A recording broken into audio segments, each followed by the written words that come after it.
Thanks for joining the live. I'm Coach Dwayne Campbell for King Leo Strength, and today we're going to cover 5 tips to help you get stronger.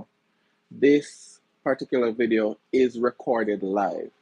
That means it's not going to be like super polished or anything. You're going to hear some of the noise from vehicles passing my home, like no, and all of that. All right. But I promise you, it is packed with a lot of information that's going to help you strategize and get better results in the gym.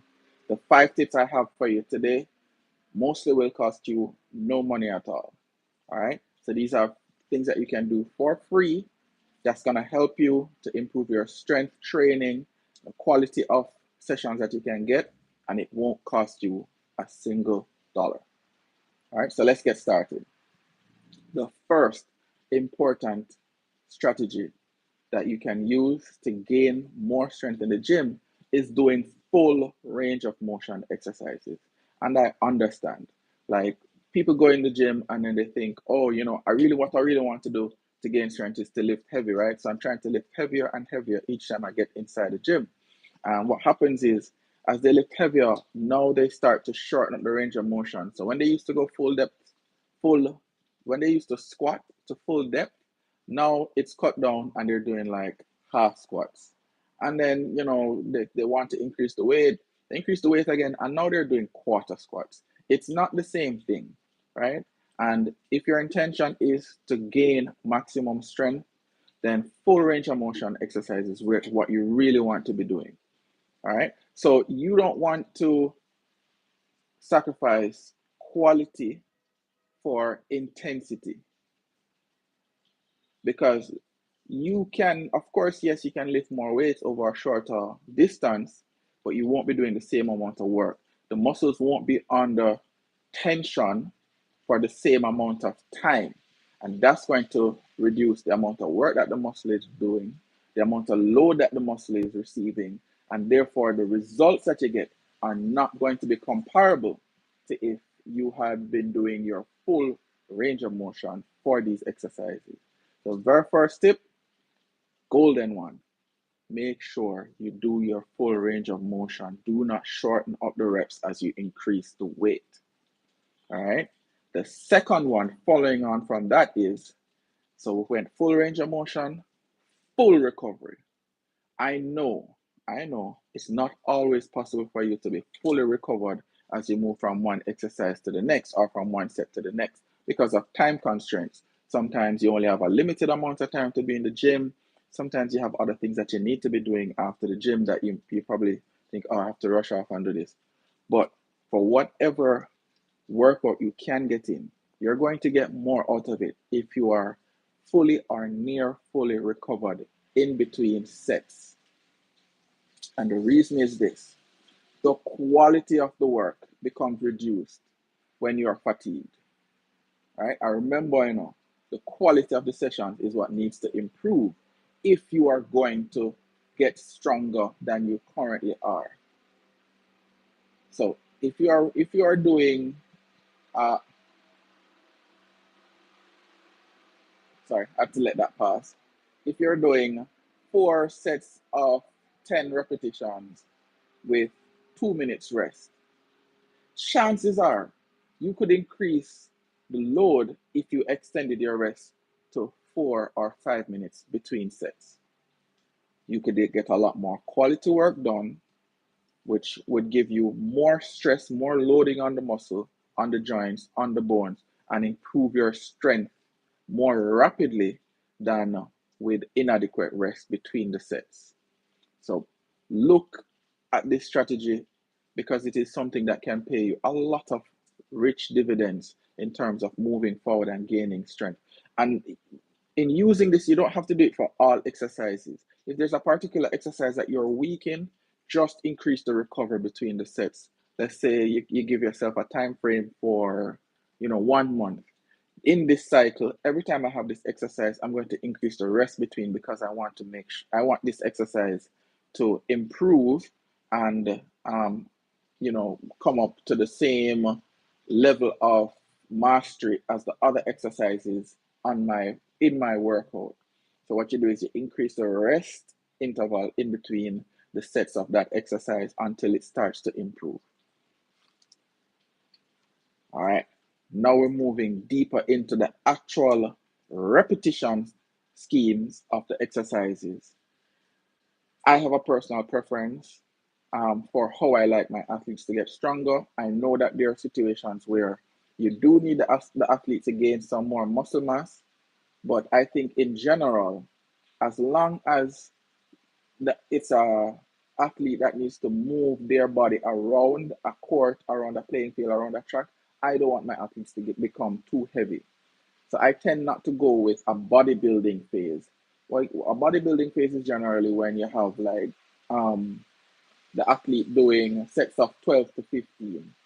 And I know there are a lot of coaches that successfully use that system, but for me, I don't think it's absolutely necessary. And if I have the athlete gain weight, unless I've done my background checks and I go, okay, well, this athlete for the event they're doing, they need to gain that mass because this mass is going to benefit them without having any bad effects. I tend to just skip that, work with sets of um, generally 2 to maximum 8. So in the preseason, I'll go 5 to 8. Once we get close to the season, we'll be doing sets of 5 at most. In season, we'll do sets of 4, sets of 2, sets of 3s, but we'll never go back. Um, if we're loading heavy, we never go back to sets of 8, right? So what that does is the athlete gets strong by nervous system adaptation and not necessarily by the increase in muscle mass itself. And again, I don't like the increase in muscle mass because whatever additional weight the athlete gains, they're going to have to carry that with them as they compete. It's getting a little bit noisy outside because the rain is super heavy. So if you guys can hear me, I would like to just comment the word yes, so I can know that the rain isn't severely affecting how my voice and how audible it is. All right. All right. Tip number 4. Right. Tip number 4 is get lots of sleep. Get lots of sleep. Training does give you a lot of improvement, but the main improvement from training comes between training sessions.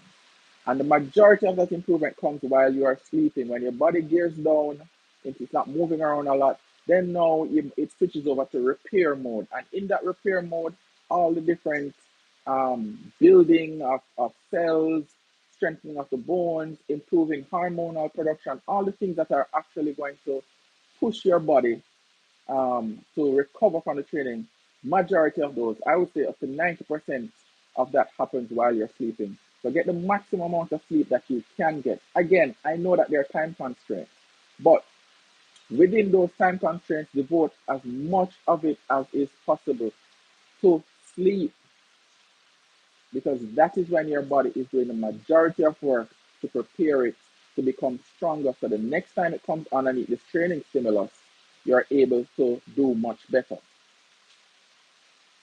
And the last one, and this is probably the only strategy that I'm going to give you on this slide that is going to cost you, and it's only going to cost you a little bit of money, is to consume high quality proteins. By high quality proteins, I mean proteins that are rich in amino acids, low in fat content. So your pre-workout meals can be low fat yogurt with a little fruit or whatever. So you get good protein, probiotics, but not a lot of fat content. It can also be a tuna sandwich on white bread. So you end up with a high quality protein with quick absorbing carbohydrates. Post workout meals, try and keep the fat content light as well, because your stomach is going to be working extra hard to try and break down that protein. It doesn't need to have like a lot of overly saturated fats in there putting additional pressure on your digestive system. So keep the protein quality as high as possible. High in amino acids, low in fat. Right? There are other times of the day that you can get in your normal healthy fats. So, let's say you have your training sessions in the afternoon, you can have your normal lunch, and then at say 4 o'clock, you can have your pre-workout meal for your workout at 5 o'clock or 6 o'clock, right? So there are other times where you can actually make sure that the fat content in your meals is in line with the amount of fat, healthy fats that you need for recovery as well. But your pre-workout and your post-workout meals need to be the best quality proteins that you can consume. All right. Um, also, also, um, your branched chain amino acids, your amino acid, and your protein supplements. That's the time to consume them around the time that you work out. So it can be before you work out, it can be after you work out. The scientific literature does not have any significant difference in terms of the results, but yeah, so it can be either before or after the workout. Unless you're, in the top 1% of performers for your sport, then I start to see some minor differences in terms of the results of consuming your high quality proteins after the training session as opposed to before. But in general, before training or after training, you take a high quality your whey protein um, shake, whether it's protein isolates or normal gold standard whey protein. That's up to you. But that's the time that you want to consume those protein supplements. Earlier in the day when it's far away from your training sessions, or if you train in the morning, you don't want to be taking your protein supplement all the way at 4 o'clock in the evening. It's going to be of greater benefit to you as soon as possible after the training session. All right. And along with any protein supplement, make sure that you're consuming some type of um, easy to digest, easy to absorb carbohydrate. So a fruit, um, some kind of these sports drinks tend to have a lot of sugar in them. I think that's the point when it becomes most beneficial. You get to replenish a little bit of the electrolytes that you just lost in training, and it has it's kind of sugar. It's a little bit too sweet to be consuming in a short training session or a training session that lasts less than 2 hours, but it does supply your body back with some sugar that you can immediately start to kickstart the recovery process. All right, so those are my 5 tips for today. I hope that you find them beneficial. Put them into play, implement them, and come back. Let me know in the comments if they help. Let me know also in the comments if you found this information beneficial, and if there's anything else that you'd want me to discuss on the next live, then I will do so. All right, just drop it in the comments, drop all of it in the comments, and I will go through and respond to the comments accordingly. And I'm gonna leave this live up, so the next video that you want to watch, YouTube wants you to watch, it's gonna be right there. All right.